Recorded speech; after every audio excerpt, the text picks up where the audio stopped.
Hello दोस्तों, welcome back to my channel craze for study. दोस्तों, हमने 13.2 का 1 से लेके 5 तक क्वेश्चन सॉल्व कर लिया था और हम आज 6 से लेके 9 तक क्वेश्चन सॉल्व करेंगे। ये मैं अभी क्लास 6 का मैथ्स बता रही हूँ एंड हमारा क्लास 6 का मैथ बहुत जल्दी ही कंप्लीट हो जाएगा। तो चलिए हम 6 नंबर के क्वेश्चन को बनाना स्टार्ट करते हैं। एक टेबल के ऊपरी आयताकार तल की लंबाई 2 मीटर और चौड़ाई 0.5 मीटर है। इसे पूरी तरह से सनमाइका से ढकने का खर्च रुपए में ज्ञात कीजिए, जबकि सनमाइका की कीमत 180 रुपये प्रति वर्ग मीटर है। तो यहाँ पे आप देख सकते हैं मैंने इसको बनाया है। तो सबसे पहले हमने उस टेबल के ऊपरी आयताकार तल का क्षेत्रफल निकाला है। तो एक टेबल के ऊपरी आयताकार तल की लंबाई 2 मीटर दी गई है क्वेश्चन में और चौड़ाई 0.5 मीटर। आयत का क्षेत्रफल का सूत्र होता है लंबाई गुना चौड़ाई। तो यहाँ पे 2 मीटर गुना 0.5 मीटर, तो इसको कितना हो जाएगा गुना करके 1.0 मीटर स्क्वायर, यानी कि 1 मीटर स्क्वायर। अब पूछ रहा है कि सनमाइका से ढकने का खर्च रुपए में ज्ञात कीजिए, जबकि सनमाइका की कीमत 180 रुपये प्रति वर्ग मीटर है। ठीक है, तो यहाँ पे 1 वर्ग मीटर की ही कीमत दी गई है, यानी कि अगर 1 वर्ग मीटर को ढकना है सनमाइका से तो उसका कीमत है 180 रुपया। यहाँ पे आयताकार तल का क्षेत्रफल भी निकला है 1 मीटर स्क्वायर। क्षेत्रफल से हम इसको गुना कर देंगे तो सनमाइका का कुल खर्च 1 मीटर स्क्वायर गुना 180, यानी 1 गुना 180 होगा। 180 को 1 से गुना करेंगे तो 180 ही आएगा। यहाँ पे हो गया 180 रुपया। सॉरी, यहाँ पे वर्ग मीटर नहीं होगा, वर्ग मीटर तो उसमें दिया गया है कि 1 मीटर अगर सनमाइका लगाना है 1 मीटर स्क्वायर में तो उसका दाम है 180 रुपया।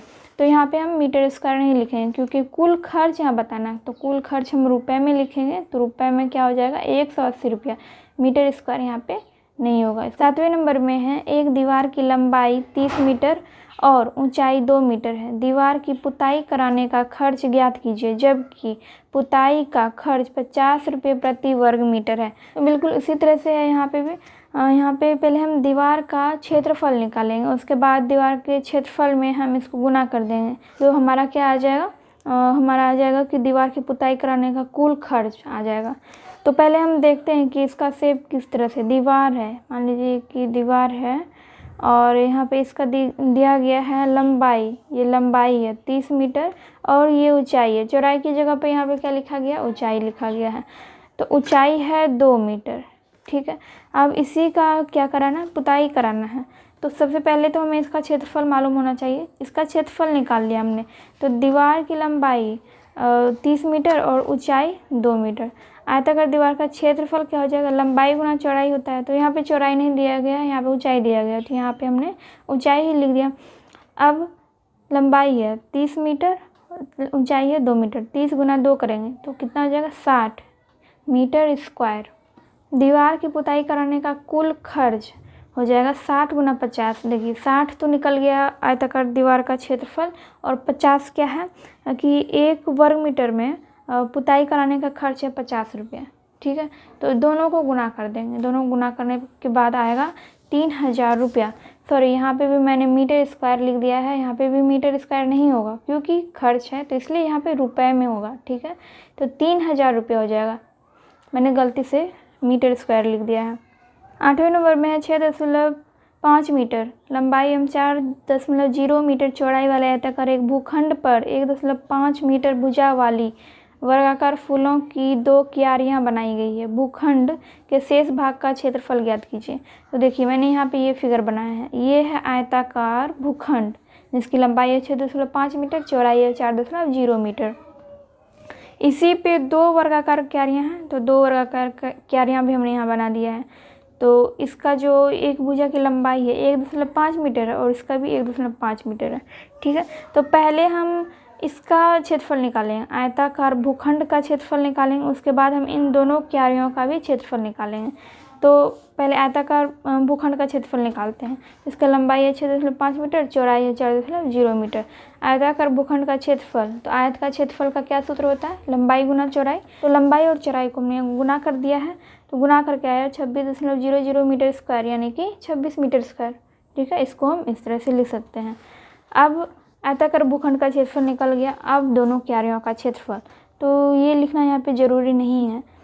तो पहले हमने एक क्यारी का क्षेत्रफल निकाला है। एक क्यारी का क्षेत्रफल 1.5 गुना 1.5 क्यों किया है? क्योंकि वर्ग का क्षेत्रफल, इसका क्या सूत्र होता है? भुजा स्क्वायर होता है, भुजा स्क्वायर। तो क्यारी जो है, क्यारी वर्गाकार है, तो इसी का हमें क्षेत्रफल निकालना है। तो पहले हम एक क्यारी का क्षेत्रफल निकाल रहे हैं, ठीक है। और उसके भुजा की लंबाई दी गई है 1.5 मीटर, तो इसीलिए हमने यहाँ पे क्या किया है, दोनों को गुना कर दिया। 1.5 गुना 1.5 यानी वर्ग का क्षेत्रफल बराबर भुजा स्क्वायर।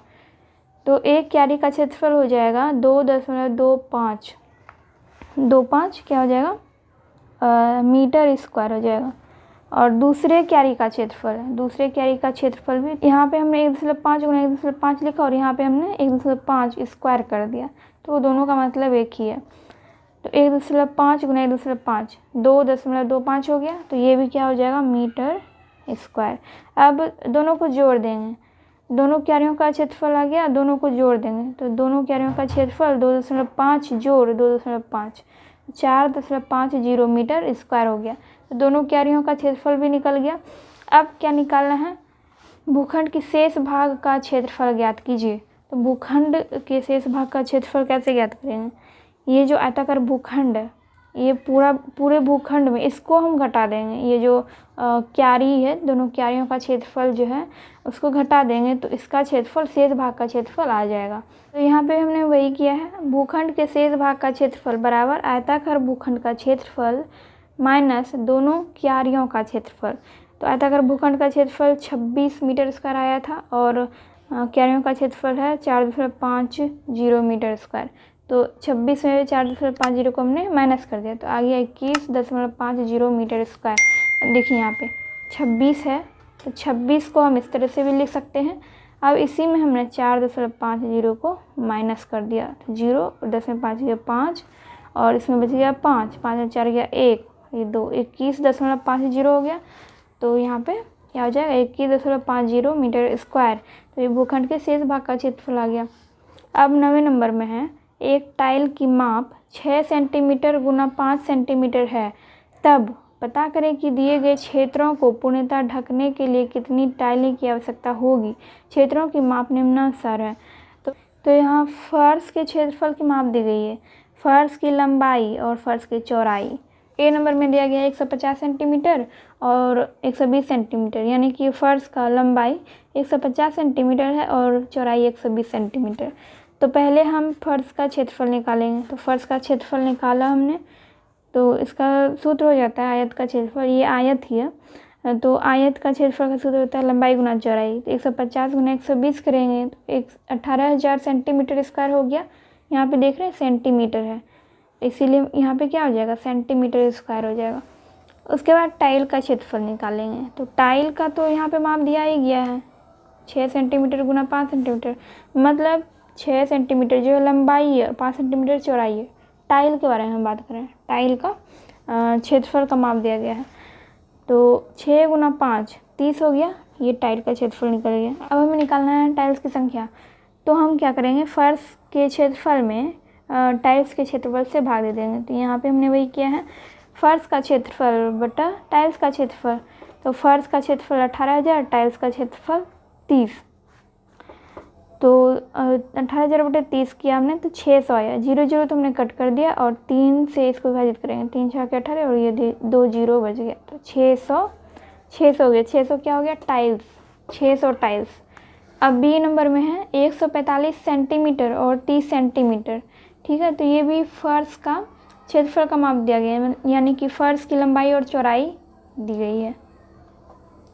तो फर्श का क्षेत्रफल हमने निकाला 145 गुना 30, 4,350 सेंटीमीटर स्क्वायर, ठीक है। टाइल का क्षेत्रफल 6 गुना 5 बराबर 30 सेंटीमीटर स्क्वायर। टाइलों की संख्या निकालनी है, तो फर्श का क्षेत्रफल बटा टाइल्स का क्षेत्रफल, 4,350 बटा 30, 145 आ गया। 0 0 कट कर दिया और इसको विभाजित करने पे आ गया 145।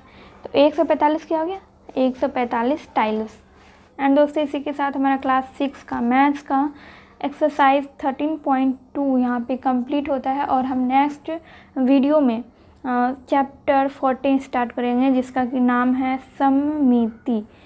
तो अगर वीडियो पसंद आया है तो वीडियो को लाइक कर दीजिएगा एंड चैनल को सब्सक्राइब नहीं किया है अभी तक तो सब्सक्राइब कर दीजिए एंड बेल आइकन को भी प्रेस कर दीजिए ताकि मैं जब भी वीडियो अपलोड करूं तो उसका नोटिफिकेशन आपको मिल सके। तो चलिए मैं मिलती हूँ आपसे नेक्स्ट वीडियो में।